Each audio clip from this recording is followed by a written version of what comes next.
Salut à tous et bienvenue sur cette vidéo. Donc aujourd'hui, nous allons vous présenter 8 exercices incontournables à mettre dans vos séances d'entraînement. Ce sont des exercices que nous proposons très souvent chez ATP, dans nos cours ou dans notre programme en ligne ATP Training. La philosophie de la séance, elle est très simple, c'est de vous proposer un entraînement fonctionnel avec des exos atypiques et ludiques comme nous avons l'habitude de vous proposer sur Instagram par exemple. Vous pouvez nous suivre sur Instagram @ATP Prépa Physique. On vous propose donc 8 exercices différents pour la mobilité du bas du corps, la mobilité du haut du corps, un mouvement d'activation globale, un mouvement d'haltéro pour bosser votre puissance. D'ailleurs, on a fait une super vidéo sur la puissance disponible juste ici. Un mouvement pour bosser votre force, puis on aura une partie renfort unilatéral, gainage et chaîne postérieure. On est parti pour notre top 8.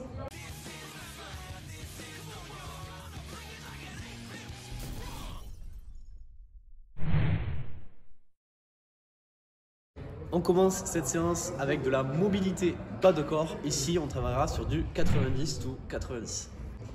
On utilise les exercices de mobilité pour venir libérer vos articulations et gagner en amplitude sur vos mouvements. Imaginons que je cherche à faire un squat, je serai plus à l'aise en ayant effectué un peu de mobilité avant de faire mon mouvement qu'en partant direct sur mes gammes de squats. D'ailleurs, on a fait une super vidéo sur la mobilité, elle est disponible juste ici. Vous l'aurez donc compris, faire de la mobilité avant de vous entraîner est quelque chose d'essentiel si vous voulez pouvoir performer.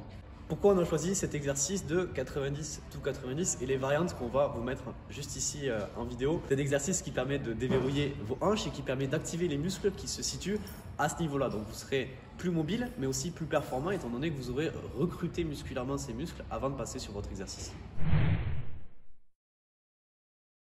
Exercice numéro 2, toujours de la mobilité, cette fois-ci sur le haut du corps et nous allons vous montrer le prone swimmer.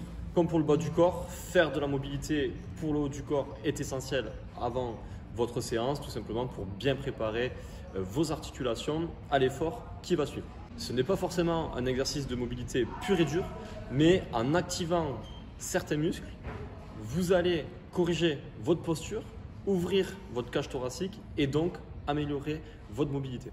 Donc sur le prone swimmer, ce qui va être important, c'est de garder la tête collée au sol afin de pouvoir bien venir ouvrir les épaules et suffisamment monter les bras haut, parce que si vous ne gardez pas le front au sol, tout simplement vous allez avoir tendance à décoller votre buste et à vous ouvrir, donc automatiquement les bras vont monter plus haut mais sans forcément travailler sur l'amplitude de l'épaule elle-même.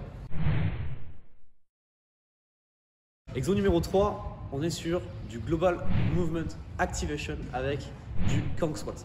L'objectif de cette activation, c'est de mobiliser une grande chaîne musculaire tout en travaillant dans les exigences de mobilité qu'on va trouver ensuite dans la séance. Avec le Kang Squat, vous allez donc pouvoir mobiliser vos hanches, mais aussi travailler votre chaîne postérieure et votre gainage. Le Kang Squat, vous pouvez soit le réaliser en version classique, soit le réaliser en version sumo. Ici, avec la version sumo, vous allez pouvoir accentuer la composante de mobilité, mais vous allez aussi voir que vous allez descendre beaucoup moins bas que sur votre version classique. Enfin, on parlera du regard. En effet, lorsqu'on se penche en avant sur notre départ du Kang Squat, il faut que le regard soit au sol. Alors que quand on est en bas du squat, il faut que notre regard repasse devant pour pouvoir aligner du coup notre chaîne postérieure et notre colonne vertébrale. Quatrième partie de la séance, donc nous allons faire de la puissance et on a décidé de faire de la puissance via l'utilisation de l'haltérophilie et dans notre top 8 exercices, bien entendu, on va vous présenter le snatch. Snatch ou arraché, tout dépend si vous utilisez le terme anglais ou le terme français. L'avantage du snatch, c'est que c'est un mouvement qui est complet, qui sollicite énormément de coordination et de groupe musculaire. Donc sur un plan apprentissage et pour certains sports, c'est très intéressant d'utiliser cette variante-là, même si la composante technique peut être un facteur limitant, on vous explique ça. Pour tirer tous les bénéfices du mouvement, il faut pouvoir monter lourd et mettre de la vitesse. Sauf que si on ne maîtrise pas la technique et les amplitudes nécessaires au squat d'arraché, il va être très compliqué d'en tirer tous les avantages. Donc on va utiliser des variantes du mouvement qu'on appelle semi-technique pour pouvoir vraiment tirer le maximum de puissance sans être limité par le facteur technique. Donc première variante qu'on peut utiliser, c'est tout simplement du power snatch, c'est-à-dire qu'on arrache la barre du sol, on l'amène au-dessus de la tête sans utiliser la flexion, c'est-à-dire qu'on va être en quart de squat par exemple lors de la réception. On peut aussi utiliser du muscle snatch où là carrément on amène la barre du sol jusqu'au-dessus de la tête sans utiliser aucune flexion des jambes. Et on peut aussi travailler sur le hang power snatch ou tout ce qui est travail en suspension, c'est-à-dire avec un départ au-dessus des genoux pour éviter le passage technique des genoux où on a juste à tirer, pousser avec les jambes, sauter et réceptionner sa barre, toujours en quart de squat. Si vous voulez en savoir plus sur l'haltérophilie et l'intérêt en préparation physique pour développer la puissance, on a fait une super vidéo avec Louis qui est juste ici, vous avez juste à cliquer et à écouter. Pour la partie force de notre séance, on a choisi la star des exos pour le bas du corps, le back squat. Si ce sujet vous intéresse, là aussi on a réalisé une vidéo qui est disponible juste ici et qui traite du sujet plus en détail. L'exercice numéro 6, ça va être du travail unilatéral, donc avec du tirage aux anneaux à un seul bras. Et pour une variante préparation physique avec une intégration de la composante gainage, on peut décoller le pied opposé. Donc vraiment, vu qu'il y a moins d'appui et vu qu'on est suspendu qu'à un seul bras, on va avoir une rotation, on va être entraîné en déséquilibre, donc il va falloir engager son gainage en anti-rotation, plus contrôler son travail sur le bras. Et donc on va travailler en force et sur le plan unilatéral, donc biceps, dos et derrière de l'épaule. Vous le savez, le gainage est une composante de la prépa physique qui nous est chère à ATP, donc petit exo de gainage avec le pal of press. Le pal of press, c'est quoi? C'est un exo à réaliser avec un élastique dans lequel vous allez travailler vos obliques en anti-rotation. En effet, l'élastique va vous tirer vers votre support et vous allez devoir résister à cette tension pour pouvoir du coup engager vos obliques, ce qui en fait un bon exercice pour pouvoir rééquilibrer côté droit et côté gauche de vos abdos. On peut retrouver cette composante d'oblique dans beaucoup de sports, comme dans le tennis, dans le golf ou même dans le kayak, où on va venir pivoter en mettant sa pagaie dans l'eau.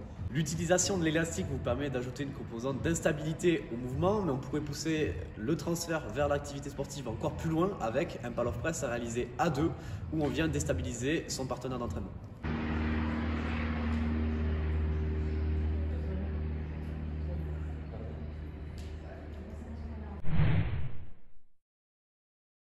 Huitième et dernier exercice, nous allons travailler la chaîne postérieure et notamment les lombaires via des hip extensions. Donc c'est le mouvement antagoniste au gainage, donc ça constitue ce qu'on appelle la midline, c'est toute la partie centrale de votre corps et il faut être bien équilibré et avoir un bon ratio entre votre tonicité de la sangle abdominale gainage et celle de la chaîne postérieure, donc de vos ischio-fessiers et lombaires. Cette chaîne musculaire, c'est aussi une chaîne qui est très importante dans de nombreux sports, rugby, judo notamment, on pourrait en citer d'autres.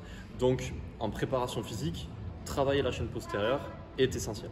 Pour le hip extension, et comme vous pouvez le voir sur la vidéo, ce qui est important, c'est d'avoir les hanches qui sont libérées afin d'avoir une bonne mobilité au niveau du bassin et de vraiment avoir une dissociation entre bas et haut du corps au niveau de l'axe de la hanche.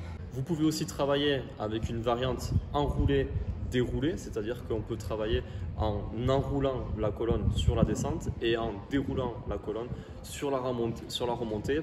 Donc vous allez travailler votre chaîne postérieure, ischio-fessier, mais aussi vos muscles spinaux, c'est tous les petits muscles qu'il y a le long de la colonne vertébrale et qui sont indispensables pour un dos en bonne santé. Donc voilà notre top 8 exercices. Bien entendu, on pourrait mettre bien plus d'exercices, il y en a tellement qui nous tiennent à cœur et qu'on aimerait partager, donc ça va faire l'office de prochaines vidéos. En tout cas, vous pouvez aller sur notre site internet athletictrainingperformance.com. N'oubliez pas de nous suivre sur Instagram pour voir plein d'exercices inédits, donc @ATP prépa physique, et on se dit à la semaine prochaine pour une prochaine vidéo.